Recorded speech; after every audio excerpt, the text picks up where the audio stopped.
जानकी राक्षसी घेरे में की कथा।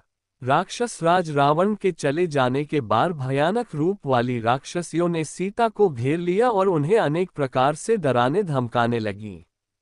वे सीता की भर्त्सना करते हुए कहने लगी, हे मूर्ख अभागिन, हे नीच नारी, तीनों लोकों और 14 भुवनों को अपने पराक्रम से पराजित करने वाले परम तेजस्वी राक्षस राज की शैया प्रत्येक को नहीं मिलती।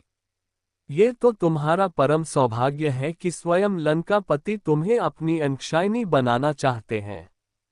तनिक विचार कर देखो, कहाँ अगाध ऐश्वर्य, स्वर्णपुरी तथा अतुल संपत्ति का एक छत्र स्वामी और कहाँ वह राज्य से निकाला हुआ, कंगालों की भांति वन वन में भटकने वाला, हतभाग्य साधारण सा मनुष्य। सोच समझकर निर्णय करो और महाप्रतापी लंकाधिपति रावण को पति के रूप में स्वीकार करो। उसकी अर्धांगिनी बनने में ही तुम्हारा कल्याण है, अन्यथा राम के वियोग में तड़प तड़प कर मरोगी या राक्षस राज के हाथों मारी जाओगी। तुम्हारा ये कोमल शरीर इस प्रकार नष्ट होने के लिए नहीं है। महाराज रावण के साथ विलास भवन में जाकर रमण करो। महाराज तुम्हें इतना विलासमय सुख देंगे जिसकी तुमने उस कंगाल वनवासी के साथ रहते कल्पना भी नहीं की होगी। राक्षसियों की ये बातें सुनकर कमलनयनी सीता ने अश्रुपूर्ण नेत्रों से उनकी ओर देखकर कहा, तुम सब का ये लोक विरुद्ध एवं पापपूर्ण प्रस्ताव मेरे हृदय में क्षण मात्र को भी ठहर नहीं पाता। एक मानव कन्या किसी राक्षस की भार्या नहीं हो सकती। तुम सब लोग भले ही मुझे खा जाओ, किंतु मैं तुम्हारी बात नहीं मान सकती। मेरे पति दीन हो अथवा राज्यहीन, वे ही मेरे स्वामी हैं और मैं सदा उन्हीं में अनुरक्त हूँ तथा आगे भी रहूंगी। जैसे सुवर्चला सूर्य में, महाभागा शची इंद्र में, अरुंधति महर्षि वशिष्ठ में, रोहिणी चंद्र में, सुकन्या च्यवन में, सावित्री सत्यवान में, श्रीमती कपिल में, मदयंती सौदास में, केशिनी सगर में और दमयंती नल में अनुराग रखती हैं, वैसे ही मैं भी अपने पति इक्ष्वाकुवंश शिरोमणि श्री राम में अनुरक्त हूँ। सीता के वचन सुनकर राक्षसियों के क्रोध की सीमा न रही। वे रावण की आज्ञानुसार कठोर वचनों द्वारा उन्हें धमकाने लगीं। अशोक वृक्ष में चुपचाप छिपे बैठे हुए हनुमान जी सीता को फटकारती हुई राक्षसियों की बातें सुनते रहे। वे सब राक्षसियां कुपित होकर कांपती हुई सीता पर चारों ओर से टूट पड़ीं। उनका क्रोध बहुत बड़ा हुआ था। राक्षसियों के बारंबार धमकाने पर सर्वांग सुंदरी कल्याणी सीता अपने आंसू पोंछती हुई उसी अशोक वृक्ष के नीचे चली आई जिस पर हनुमान जी छिपे बैठे थे। शोकसागर में डूबी हुई विशाललोचना वैदेही वहां चुपचाप बैठ गईं।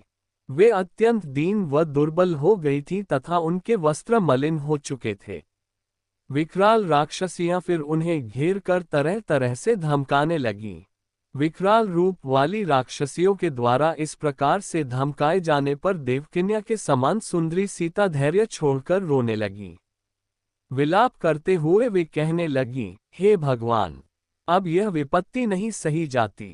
प्रभो, मुझे इस विपत्ति से छुटकारा दिलाओ या मुझे इस पृथ्वी से उठा लो। बड़े लोगों ने सच कहा है कि समय से पहले मृत्यु भी नहीं आती। आज मेरी कैसी दयनीय दशा हो गई है। कहाँ अयोध्या का वह राजप्रासाद जहाँ मैं अपने परिजनों तथा पति के साथ अलौकिक सुख भोगती थी, और कहाँ ये दुर्दिन जब मैं पति से विमूली का छल द्वारा हरी गई इन राक्षसों के फंदों में फंसकर निरीह हिरणी की भांति दुखी हो रही हूँ। आज अपने प्राणेश्वर के बिना मैं जल से निकाली गई मछली की भांति तड़प रही हूँ।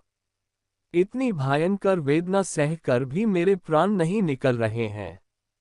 आश्चर्य यह है कि मर्मांतक पीड़ा सहकर भी मेरा हृदय टुकड़े टुकड़े नहीं हो गया। मुझ जैसी अभागिनी कौन होगी जो अपने प्राणाधिक प्रियतम से बिछुड़कर भी अपने प्राणों को संजोए बैठी है। अभी न जाने कौन कौन से दुख मेरे भाग्य में लिखे हैं।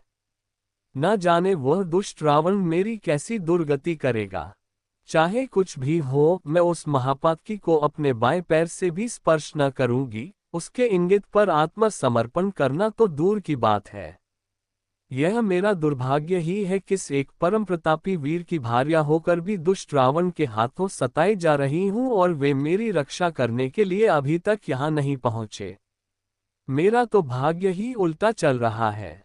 यदि परोपकारी जटायुराज इस नीच के हाथों न मारे जाते तो वे अवश्य राघव को मेरा पता बता देते और वे आकर रावण का विनाश करके मुझे इस भयानक यातना से मुक्ति दिलाते। परंतु मेरा मन कह रहा है दुष्चरित्र रावण के पापों का घड़ा भरने वाला है। अब उसका अंत अधिक दूर नहीं है। वह अवश्य ही मेरे पति के हाथों मारा जाएगा। उनके तीक्ष्ण बाण लंका को लंपट राक्षसों के आधिपत्य से मुक्त करके अवश्य मेरा उद्धार करेंगे।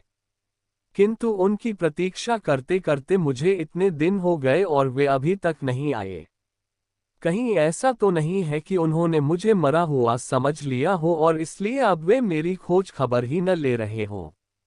ये भी तो हो सकता है कि दुष्ट मायावी रावण ने जिस प्रकार छल से मेरा हरण किया, उसी प्रकार उसने छल से उन दोनों भाइयों का वध कर डाला हो। उस दुष्ट के लिए कोई भी नीच कार्य अकरणीय नहीं है। दोनों दशाओं में मेरे जीवित रहने का प्रयोजन नहीं है। यदि उन्होंने मुझे मरा हुआ समझ लिया है या इस दुष्ट ने उन दोनों का वध कर दिया है तो भी मेरा और उनका मिलन जब असंभव हो गया है, जब मैं अपने प्राणेश्वर से नहीं मिल सकती तो मेरा जीवित रहना व्यर्थ है। मैं अभी इसी समय अपने प्राणों का उत्सर्ग करूंगी। सीता के इन निराशा भरे वचनों को सुनकर पवन पुत्र हनुमान अपने मन में विचार करने लगे कि अब इस बात में कोई संदेह नहीं है कि यही जनकनंदिनी जानकी है जो अपने पति के वियोग में व्याकुल हो रही है। यही वह समय है जब इन्हें धैर्य की सबसे अधिक आवश्यकता है। इसी भगवान की वीडियो देखने के लिए सब्सक्राइब करें चैनल को और बेल आइकॉन दबाएं।